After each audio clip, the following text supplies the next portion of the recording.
morning. This is KELOLAND on the go with all you need to know in news and weather as you start your weekend. We also have your boredom busters coming up, but first, our top story. The excitement is building on the campus of South Dakota State University, where the Jackrabbit women's basketball team will play in the WNIT championship game for the first time ever. Frost Arena will be packed with fans who've snatched up more than 5,000 tickets for the title game. Today's game is the latest in a school tradition of hosting big events at SDSU. In different venues, obviously at the football stadium, we've held a couple of large concerts which have been phenomenal. We had the ESPN Game Day with NDSU home football games, and pretty much every home football game we have, when you average close to 15,000 a game. The game will air on the CBS Sports Network starting at 2 p.m. You can also follow the action on our live blog, which will be available here on KELOLAND.com shortly before tip-off. On Tuesday, KELOLAND Media Group will host a live one-hour debate between Sioux Falls mayoral candidates, the incumbent Paul Tenhaken and his two challengers, Tanisa Islam and David Zucaitis. Voters have a lot of questions for the three candidates. The one thing I would ask is that what is the police going to do for community policing? We have every Friday and Saturday night, our flag, which is gone now because it was torn down for the 15th time. Every weekend there are late night alcohol-fueled shenanigans that go on down here. To hear the answer to that question and more, be sure to tune in to our live one-hour debate Tuesday night at 8 o'clock right here on KELO TV. The city election will be on Tuesday, April 12th. The South Dakota Division of Criminal Investigation is looking into an officer-involved shooting in Sioux Falls that left one man dead. Police were called to West 6th Street near the Mallard Cove Apartments Thursday night to check on a person. When officers arrived, they say a man who was armed with a knife confronted them. In that interaction, verbal de-escalation was used, less lethal launcher was used, tasers were used, and were somewhat ineffective, and it turned into a physical struggle. An officer then shot the man, who was taken to the hospital where he later died. Two officers received injuries described as superficial cuts. As part of protocol, the officers involved in the shooting are now on administrative leave. Let's get a first look at the forecast now with meteorologist Scott Munt in the Storm Center. Good morning, Scott. All right, good morning, Perry. Good morning, everybody. You know, we have areas of fog in eastern, southeastern KELOLAND. That will go away.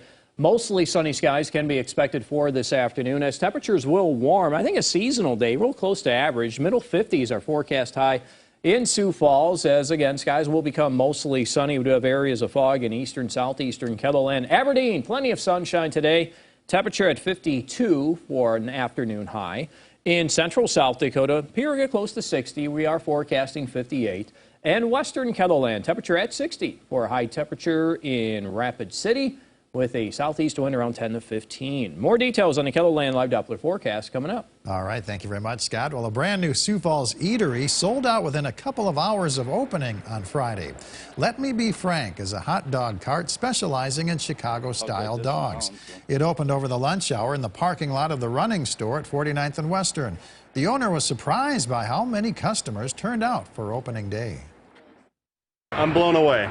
Yeah, absolutely blown away. I never thought people would be this excited about this, and it's extremely humbling, and I'm extremely grateful.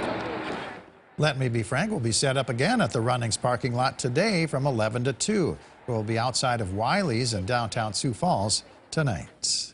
Well, if you're eager to get out on the water and fish, you're not alone. The Shields in Sioux Falls is hosting Fish Fest. The annual event includes a variety of seminars with professional anglers, including Johnny Candle, who's based in North Dakota. But a local guide says closer to home says South Dakota is a hot spot when it comes to fishing.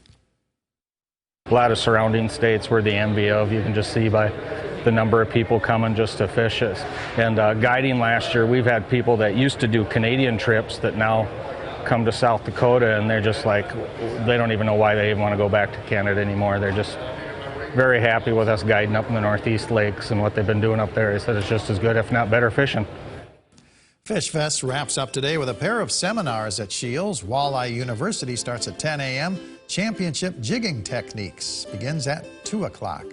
The top bull riders in the world are competing in PBR Unleash the Beast at the Denny Sanford Premier Center. The action gets underway at 6:45. Purchase tickets at the KELOLAND box office. A concert featuring entertainer Tim Lovelace is a benefit for the Mission Ball, a Brandon-based ministry that donates soccer balls to children around the world. The concert is at 6 p.m. at Faith Baptist Fellowship in Sioux Falls. Tickets are $11. The 48th annual USD Wachipi is taking place this weekend at the Sanford Coyote Sports Center on the Vermilion campus. The grand entries are at 1 and 7 p.m. Sunday's grand entry is at 1 o'clock. The American Legion in Arlington is hosting a mountain oyster feed. Serving time is from 6 to 8 p.m. Scott? And in weather this morning, we do have some low-level cloudiness in the form of fog across eastern, southeastern KELOLAND. That will go away. Futurecast bringing in mostly sunny skies for this afternoon.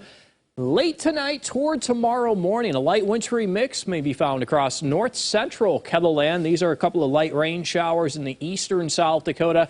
This will move to the east and slightly to the southeast as we do go through the day for tomorrow. So don't be too surprised to see a little bit of snow in the parts of eastern KELOLAND. In fact, some of the snowfall amounts may approach 2 inches for Marshall, even extending over toward Worthington. And then surrounding that, I think less than 2 inches will be found. Many locations coming in less than an inch.